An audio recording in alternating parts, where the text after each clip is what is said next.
Laura, então a gente falou sobre a infância, você estava falando sobre o complexo de Édipo, que existem saídas, né, para essas resoluções, né, para o complexo de Édipo. Então hoje a gente vai falar sobre essas possíveis saídas da resolução edipiana. Quais são essas possíveis saídas? Então, para a psicanálise existem 3 saídas possíveis. É a neurose, a psicose e a perversão. São as 3 saídas que nós psicanalistas consideramos possíveis para a saída da resolução edipiana. E como eu te falei lá no primeiro vídeo, essas saídas, essas vivências, elas são estruturantes. Elas são pré-educação. Então elas vão inclusive ditar ou pelo menos dirigir ou influenciar em como você vai lidar com a educação. Então são as 3 saídas possíveis. E elas têm a ver também como que a pessoa vai lidar com a realidade. Tá? São 3 formas de lidar com a realidade. Tá? A gente vai falar das 3, eu vou deixar a neurose por última, que é a que vai se estender mais, porque é a mais comum. Eu vou começar pela que tem menos ocorrência, que é a psicose.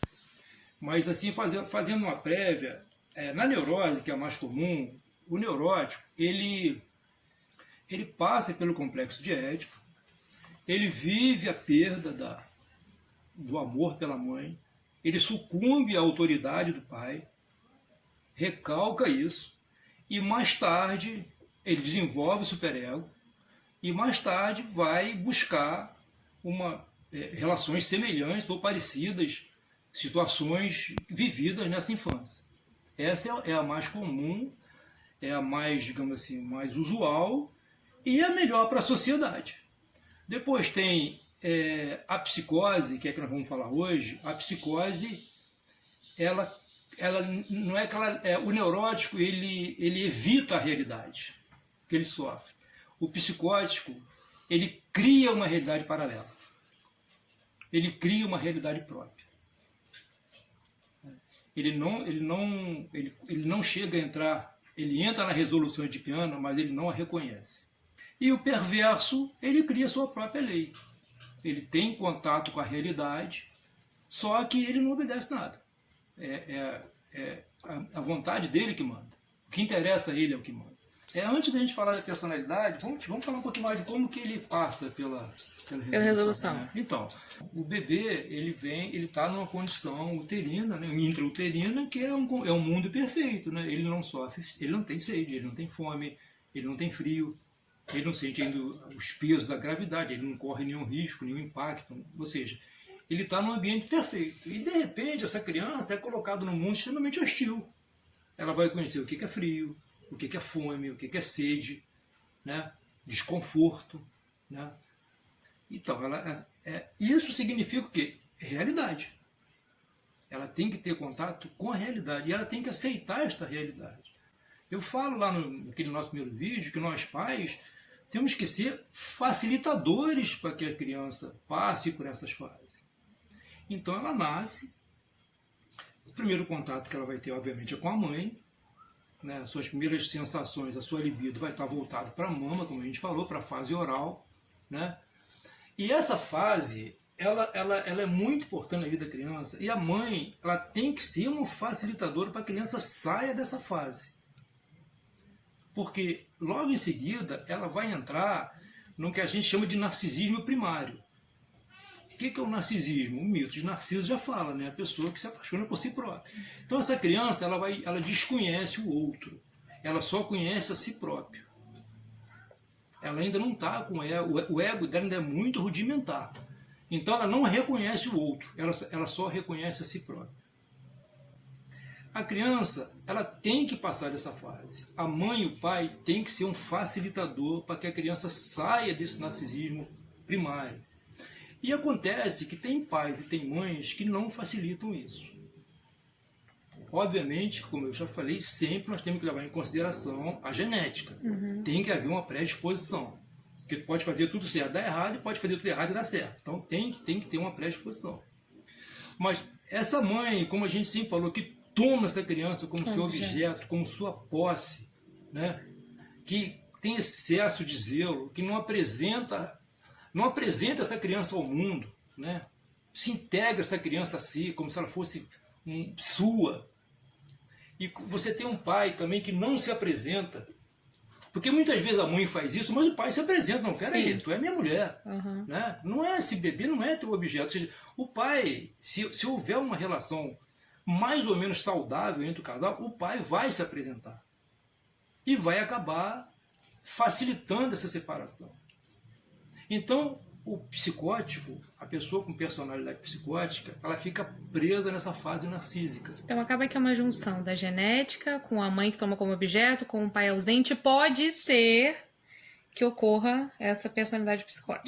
Outros fatores. Outros fatores, tá? Que a gente vai ficar aqui falando, mas como eu te falei, como eu não estou dando aula para acadêmico, eu estou falando para pessoas comuns, a gente vai se concentrar nesses fatores que são os mais notáveis, né? Os mais fáceis de perceber. Então a criança vai ficar presa nessa fase narcísica, mas ela vai ficar assim a vida toda? Não, ela vai desenvolver um ego. Só que vai ser um ego narcisista. Tudo é. Vai ser um ego que ela vai aprender a não ver a realidade. Porque qual é o mecanismo de defesa?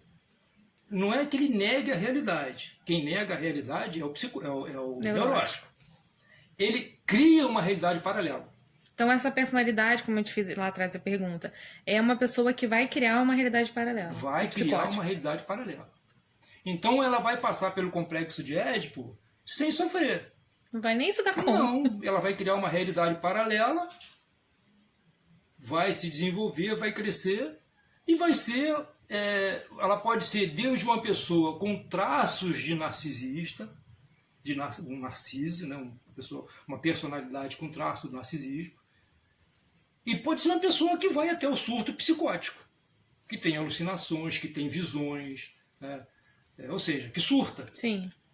O mais comum é essa pessoa com traços narcísicos. E é muito interessante esse tipo de personalidade, porque o psicótico, ele acredita no que ele vê, na realidade dele. Então, se você pega uma pessoa que tem essa característica, tem um talento, ele pode fazer revoluções. Eu falei ainda há pouco com vocês o caso daquele Jim Jones, aquele pastor que criou uma seita lá na Amazônia, na década de 80, levou acho que 900 pessoas para lá, e no final das contas, quase todo mundo morreu. A maioria tomou veneno, deu veneno para os filhos, e quem sobreviveu ele matou, e depois ele se matou. Gente, isso é psicose puro.